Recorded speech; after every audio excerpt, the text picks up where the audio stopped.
सबसे पहले बात कर ले त्रिभुज के बारे में।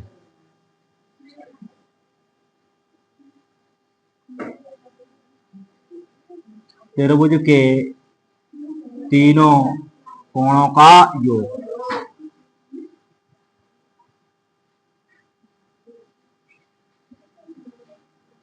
एक 180 डिग्री। और ऐसे ही चतुर्भुज के चारों कोणों का योग। चतुर्भुज के चारों कोणों का योग। और इनका क्या हो जाएगा 360 डिग्री।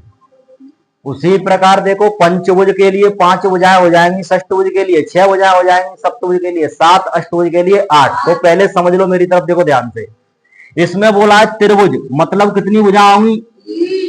तो यहाँ n बराबर 3 लेंगे। किसके लिए? त्रिभुज के लिए। और मैंने बोला चतुर्भुज, तो n बराबर कितने लेंगे? 4। और इनके जो आंतरिक कोणों का योग ज्ञात करने का एक सूत्र होता है, फॉर्मूला होता है, वो होता है तुम्हारा n-2 गुणा 180। यह होता है। अब तुम किसी भी बहुभुज का इस सूत्र से आंतरिक कोणों का योग ज्ञात कर सकते हो। जैसे मान के चलो त्रिभुज के लिए बात करें तो n बराबर क्या लिखेंगे? 3। और 3 में से 2 गए तो 1, और 1 का गुणा 180 से करेंगे तो 100। ऐसे ही तुम n बराबर 4 यानी चतुर्भुज के लिए तो n के स्थान पर 4 लिखेंगे। 4 में से 2 गए तो कितने बचे? 2। और 2 को गुणा 180 से करेंगे कितना हो जाएगा? उसी आधार पर अगर मैं तुमसे कहूं षष्टभुज, अब षष्टभुज में पहले यह बताओ मुझे भुजा कितनी होंगी? 6। तो मतलब n बराबर 6 आ जाएगी तुम्हारी। और n के स्थान पे 6 लिखेंगे तो 6 - 2 और गुणा 180। अब देखो 6 में से 2 गए तो क्या बचे? गुणा 180, 18 चौक 72। कितना आ रहा है? कोई दिक्कत? ऐसा ही मान के चलो, मैं तुमसे कहूं कि अष्टभुज के लिए लिखा रहा हूं। कौन से भुज के लिए? अष्टभुज। और अष्टभुज है तो कितनी भुजा हो जाएंगी इसमें? तो n बराबर के ले लेंगे अपन 8। अब देखो इस समीकरण में लिखेंगे तो 8 - 2 गुणा 180 आराम से ज्ञात कर सकते हो। 8 में से 2 कितने बचे? गुणा 180। बताओ कितना आएगा? 1080, 1080। किसका आ जाएगा? अष्टभुज का। यस, षष्टभुज का। सप्तभुज की बात करेंगे, भुजाओं की संख्या 7। ठीक है, इतना सा। और एक बात और लिख लो यहीं पर नोट। चलो इसको उतारो पहले, उसके बाद लिखेंगे। ठीक है, नॉर्मली एक तो लिख लो, किसी भी बहुभुज के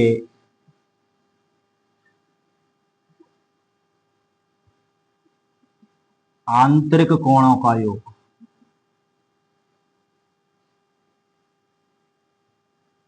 आंतरिक कोणों का योग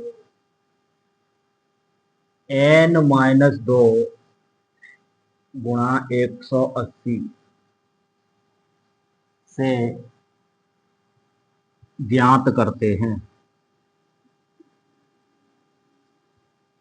या फिर ज्ञात कर सकते। यह जो अभी बताया है मैंने, वो वाली लाइन दिखाई है। और दूसरी लाइन, यह तो आंतरिक कोणों के बारे में हो गई, अभी लिखा रहा हूं बाह्य कोणों के बारे में। किसी भी बहुभुज के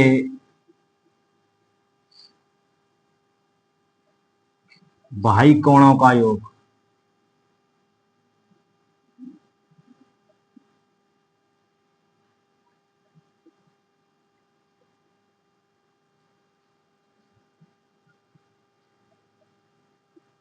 हमेशा 360 डिग्री होता है। समझ में आ गई बात? तुमसे यह कहता है कि त्रिभुज के बाह्य कोणों का योग तो 360, पंचभुज तो 360, चतुर्भुज तो भी 360। बदलते हैं तो कौन से कोण बनते हैं? आंतरिक कोण। ठीक है, नोट करो।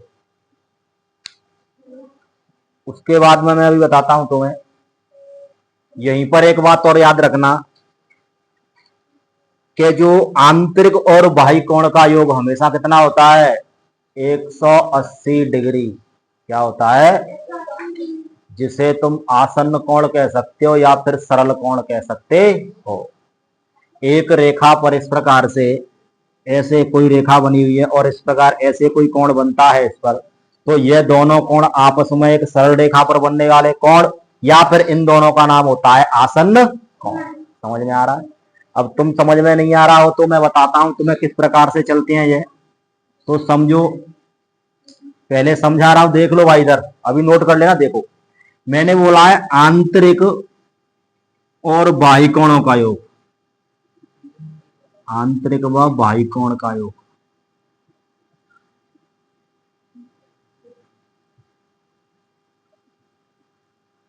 एक 180 डिग्री। और वो कैसे? अब देखो, पहले मैं त्रिभुज बनाता हूं तुम्हारे लिए, उसके बाद चतुर्भुज जो भी होगा बनाऊंगा। मैंने यह बना दिया त्रिभुज, और मैं मान रहा हूं इसको समबाहु त्रिभुज, क्योंकि उसको तुम जानते हो पहले से। समझ में आ रहा है? यह समबाहु त्रिभुज बना दिया मैंने तुम्हारे लिए। अब मैं कह रहा हूं आंतरिक और बाह्य कोणों का योग 180 डिग्री होना चाहिए। तो देखो, इस कोण को तुम सरल रेखा पर रखो। समझ में आ रहा है? अब हमें यह नहीं पता है कि इन दोनों का मान कितना है, समझ में आ रहा है? लेकिन हम इतना जानते हैं कि इस रेखा पर जो भी कोण बनेंगे एक तरफ सभी, उन कोणों का योग कितना होता है। इसीलिए मैंने बोला है कि आंतरिक और बाह्य कोणों का योग हमेशा क्या होता है। यह तो त्रिभुज के लिए हो गया। अब तुम सोच रहे हो ये लाइन ऐसे कैसे खींची है, तुम्हारी मर्जी है, तुम्हें अच्छा लगे जैसे खींच लो। मान के चलो यह तुम्हें नहीं खींची, तुमने तुमने इस लाइन को ऐसे खींच दिया, तो कौन सा फर्क पड़ने वाला है? समझ में आ रहा है? फिर भी तो यह एक रेखा के की तरफ बन रहे हैं ना सभी कोण। इस रेखा को तुम तुम्हारी मर्जी हो जैसे खींच सकते हो। तुम सोच रहे हो नहीं बिल्कुल सीधी खींचूंगा मैं, कोई बात नहीं है, सीधी खींच लो। लेकिन हमेशा आंतरिक और बाह्य कोणों का जो योग होगा वो हमेशा क्या होगा, 180। उसके बाद बात करता हूं मैं चतुर्भुज में। किसमें? तो चतुर्भुज के लिए चित्र बनाऊं पहले में, और चतुर्भुज कोई सा भी हो उससे कोई फर्क नहीं पड़ता।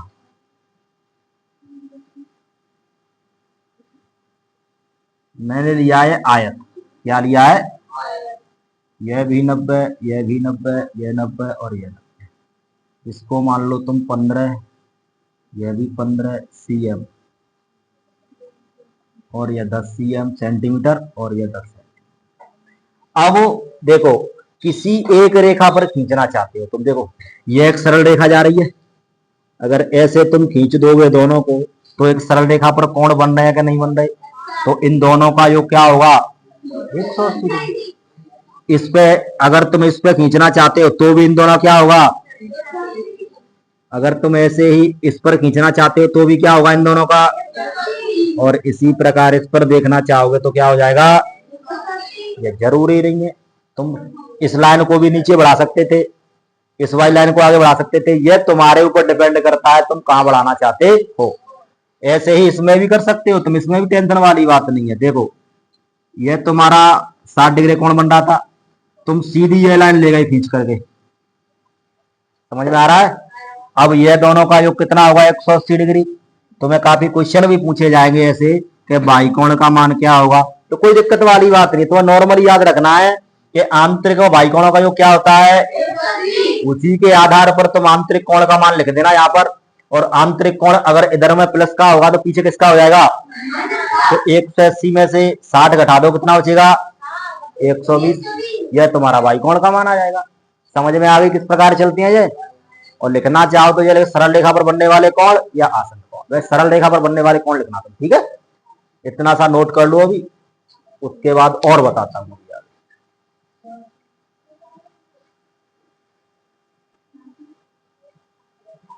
लिख लेना इसको।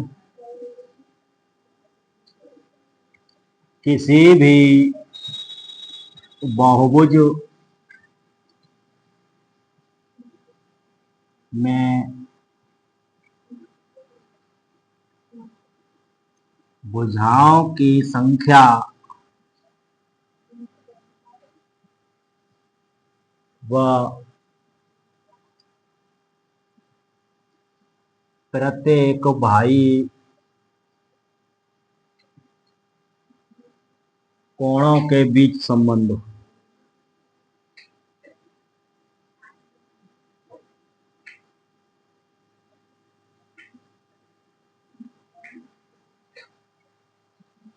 अब सुनो, मैंने बोला है किसी भी बहुभुज में भुजाओं की संख्या व प्रत्येक बाई कोणों के बीच में क्या संबंध होता है। मान के चलो मैं कह रहा हूं एन बराबर, और एन बराबर क्या होता है, भुजाओं की संख्या। एन बराबर दे रखा है तुम्हें 6, क्या दे रखा है, और मैं तुमसे पूछ रहा हूं कि इसके बाई कोण का मान क्या होगा। समझ में आ रहा है? तो तुम क्या करोगे, हमेशा 360 बट्टे एन, और यह मान आ जाएगा तुम्हारा कोण, क्या ज्ञात हो जाएगा। और यहां भुजा लिख देता हूं, यह होता है संबंध, जो समीकरण बना के लिखा है मैंने, समझ लो पहले। अभी तुम्हें दिया क्या, यहाँ पर भुजा का मान दिया है 6, तो तुम भुजा के स्थान पर 6 लिख दो, और 6 का इसमें दे दो भाग। कटने के बाद में जो भी आएगा वो बाई कोण का मान आ जाएगा। जैसे 360 बट्टे 6 बराबर कोण, और इसका इसमें देंगे कितनी बार जा रहा है, तो मैं कह रहा हूं कि 6 भुजाओं के लिए बाई कोण का मान क्या आ रहा है, 60 डिग्री। समझ में आया कि नहीं आया। अब इसी आधार पर एक बात और बताना मुझे, यह तो तुमने बाई कोण ज्ञात किया है। अभी दूसरा क्वेश्चन मैं तुमसे कह रहा हूं कि जब बाई कोण दिया है, क्या दिया है, जब बाई कोण दिया है, जब बाई कोण है आपका 90 डिग्री, कितना है, और मैं कह रहा हूं भुजाओं की संख्या क्या होगी, भुजाओं की संख्या। तो थोड़ा सा ऊपर चलो संबंध के पास में, इस वाले समीकरण की अच्छी तरह पता है तुम्हें। अगर तुम भुजा को यहां से उठा करके यहां लेकर के जाओगे तो कोण के गुणा में पहुंचेगी, और कोण को यहां से यहां ले आओ तो किसका मान ज्ञात हो जाएगा, भुजाओं का। तो अपने पास समीकरण क्या आ जाएगा अभी, भुजा बराबर 360 बट्टे कोण। तो 360 बट्टे कोण कितना दिया है, 90 डिग्री। 0 से 0 कट गई, इससे यह कट गया, क्या आ रहा है, 4। अभी देखो दोनों बार तुमने एक चीज कॉमन देखी होगी कि चाहे तुम्हारे पास भुजाओं का मान हो, चाहे तुम्हारे पास कोण का मान हो, भाग हमेशा किस में देना है, 360 में। इस बात में कोई कंफ्यूजन नहीं होना चाहिए। जो तुम्हें क्वेश्चन दे रखा है, तो क्वेश्चन को थोड़ा सा ध्यान से पढ़ लेना कि इसमें कोण दिया है या फिर भुजा दी है। एक चीज दी होगी, दूसरी तुमसे पूछेगा वो। यहां पर भुजा दिया है तो कोण पूछा है तुमसे, यहां कोण दिया है तो भुजाओं की संख्या पूछ रहा है तुमसे। समझ में आ रहा है। और एक और बात, अगर कोण दे रखा है, उसने क्या दे रखा है, और कोण का भाग देने पर, कोण का भाग दिया तुमने 360 डिग्री में, कोण का भाग देने पर संख्या का मान पूर्णांक के रूप में नहीं आ रहा है। पूर्णांक का मतलब 1 2 3 4 5 6, समझ में आ रहा है। पूरी पूरी संख्या ना आ रही तो समझ जाइयो कि ऐसा कोई बहुभुज नहीं होगा। क्योंकि अगर मैं काउंटिंग करना चाहो तुम किसी चीज की, तो काउंटिंग के हिसाब से ही होगी। जैसे मैं कहूं तुमसे कि पेनों की संख्या को गिनो, पेन कितनी है, तो पेन कैसे गिनेंगे तुम, 1 2 3 4 5, या ऐसे काउंट कर चालू कर देंगे, 1 1.5 पौने 2 है, 2.25। अब जिनको का मतलब है, समझ में आ रही है। क्योंकि तुम वही तरीका से गिने जाएंगे जैसे गिने जाते हैं। तो भुजाओं की संख्या वैसे ही गिनी जाएगी। ऐसा तो अतनान है कि मान के चलो जो त्रिभुज बना दो मैंने, और जो थोड़ा सा ऐसा बना दो, अजीब सा बना दू। अब ऐसा तो है ना सकती, 1 2 और 2.5, तुम सोच रहे हो ऐसा कैसे, छोटी भुजा है, ऐसे नहीं मानी जाएगी। अरे जितना बहुत बड़ी भुजा है, अगर मैं इतनी बड़ी भुजा बनाऊंगा ना, तब फिर अकेली काउंट करी जाएगी। समझ में आ रही है जी। अपने आप में एक है, 1 2 और 3। तो भुजाओं की संख्या हमेशा पूर्णांक के रूप में आनी चाहिए, और अगर भाग देने पर पूर्णांक के रूप में मान नहीं आ रहा है तो समझ जाना ऐसा कोई भी बहुभुज संभव नहीं होगा। समझ में आ गई पूरी बात। और बाईकोण का मान कुछ भी हो सकता है, इस बात की टेंशन नहीं। समझ में आ रहा है? अभी नोट कर लो।